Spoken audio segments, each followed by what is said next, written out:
everyone, today's topic is generation of proximal distal limb axis in tetrapod. This topic is not only very interesting but very important because there is a high probability of getting questions from this part. This is Gayatri, welcome back to Bioschool. Today we are going to discuss about more details of apical ectodermal ridge, that is AER, what is progression and the role of different Hox gene in development of different parts of proximal distal axis like stylopod, zygopod and autopod. So please stay tuned till the end of video.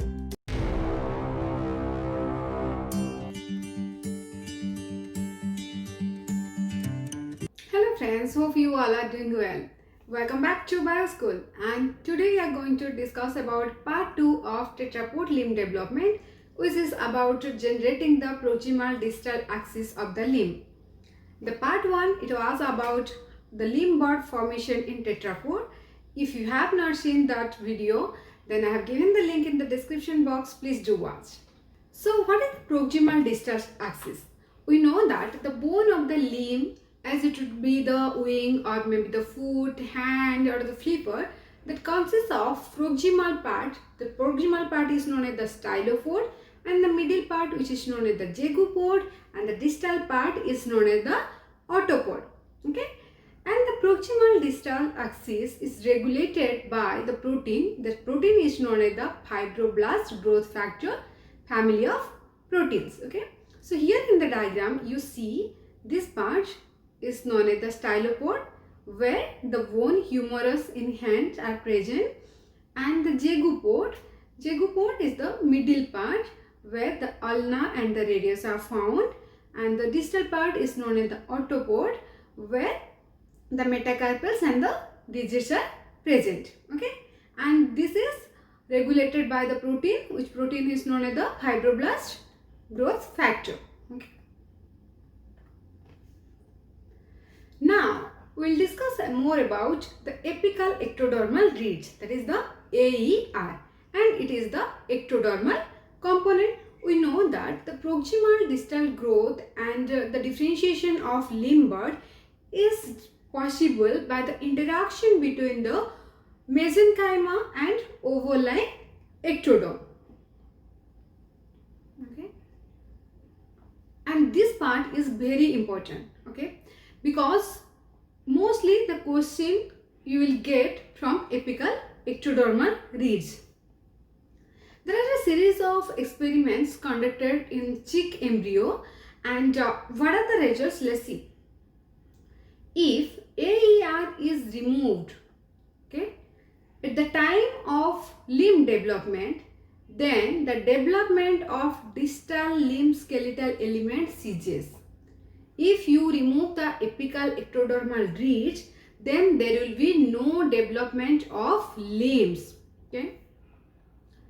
If an extra AER is grafted onto an existing limb bud, then the supernumerary structure are formed, and where that structure are formed, and that structure will be found near the distal end of the limb. Okay. Third point, if leg mesenchyma is placed directly beneath the wing apical ectodermal ridge, then what will happen? Distal hind limb structure develop at the end of limb. Okay. However, if this mesenchyma is placed further from the apical ectodermal ridge, then hind limb mesenchyma, it will be integrated into wing structure. But if you placed the leg mesenchyma directly beneath the AER, then it will develop the distal hind limb structure. If it is placed further from that AER, then it will be integrated into wing structure. If limb mesenchyma is replaced by non-limb mesenchyma beneath the AER, then what will happen? Then the AER regress and the limb development ceases. Okay. So let's see. Here in diagram you can see this one is the mesoderm, and we know how the limb bud formed. The limb bud is formed by the interaction between the mesoderm and the overlying ectoderm. synthesize the fibroblast growth factor that induce the ectoderm to form the apical ectodermal ridge. Okay, so if the apical ectodermal ridge or this one apical ectodermal ridge is removed, then what will happen? Then it lead to the cessation of limb development. Then limb development ceases. Okay, there will be no formation of the limb. If you placed extra AER, okay, then what will happen? The wing is duplicated. Okay, if you place the leg mesoderm just beneath the AER, then what will happen? Then it will form the hind limb structure at the distal end.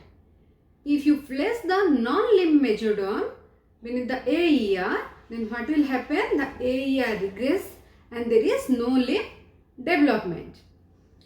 If the AER is replaced by fibroblast growth factor bead, then that leads to normal wing development. Okay, these are the experimental condition, and mostly the question is from this part. So you have to remember what's the role of AER in the development of limb. So what is the progress zone? So the proximal distal axis is defined by induction of the apical ectodermal ridge by underlying mesoderm. Okay, and the limb bud that elongates when the mesenchymal cell proliferate. Okay, the region of cell division is known as the progress zone. When the AER is removed from an early limb bud, only the proximal part of the stylopores are made. However, if an FGF containing bead is placed in the place from where the AER is removed, then a normal limb will be formed. Okay. So the mitotic state of progress zone is maintained by interaction between FGF protein of both the progress zone and the AER. Okay. So first the FGF10, it will be secreted by mesenchymal cell. Mesenchymal cell, it will be secrete the FGF. Okay, FGF10. Then this FGF10, it will induce the apical ectodermal ridge to express FGF8. So AER, it will be express the FGF8. Then this FGF8, which is secreted by apical ectodermal ridge, it reciprocates by maintaining the mitotic activity of progress zone mesenchymal cell. So here in diagram you can see this is the FGF10 which is secreted by the mesenchymal cell. Okay. Then this FGF10, it induces the apical ectodermal ridge to secrete the FGF8, and this FGF8 in turn, it helps in the mitotic division of mesenchymal cell in the progress zone. When the mesenchymal cell leave the progress zone, they differentiate in a regional specific manner. Okay? The first cell which will leave from the progress zone, it will form the proximal structure, that is stylopore. And those cells that have undergone numerous division in the progress zone, they will become the distal structure. Okay. If AER is removed at an early stage, then the cell of the progress zone that stop dividing and only humerus or the proximal region will be formed.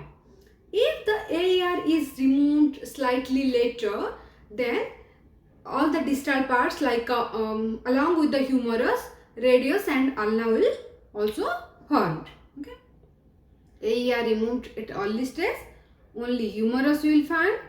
If it is removed at later stage, then in addition to humerus, radius, ulna will also formed. Now comes to the role of Hochschild. The type of structure formed along the proximal distal axis is specified by Hochschild. and the Hox gene is a homeotic gene. The product of the Hox gene have already played a role in specifying the place where limbs will be formed. Okay. Now, the second role of Hox gene is to specify whether a particular mesenchymal cell will become the stylopod, zygopod or autopod. That means the Hox gene it not only determines the place where limb will form, but also it specifies the mesenchymal cell to become the stylopod, zygopod or autopod. So let's see. As the limb grows outward, the pattern of Hox gene expression get changed. Okay, that get changed. When the stylopod is forming, here in the phase 1, when the stylopod is forming, there only Hox 9 and 10 are expressed in the progress zone of mesenchyma. Okay. When the zygopod is formed or zygopod bones are being formed, then at the anterior region you will find only Hox 9 and 10, whereas in the posterior region Hox 9, 10, 11, 12 and 13 are expressed. Similarly, in autopod region or the phase 3, in the anterior region only Hox 13 gene is get expressed, where in the posterior region you will find Hox 13, 12, 11 and 10. So here the expression of Hox gene it changes as the limb grows outward. So here in an experiment, okay, the 9 it expresses the scapula and gene which is in the 10th position humerus, 11th position ulna and radius, 12th position metacarpals and 13th position is the digits, that is the autopod region.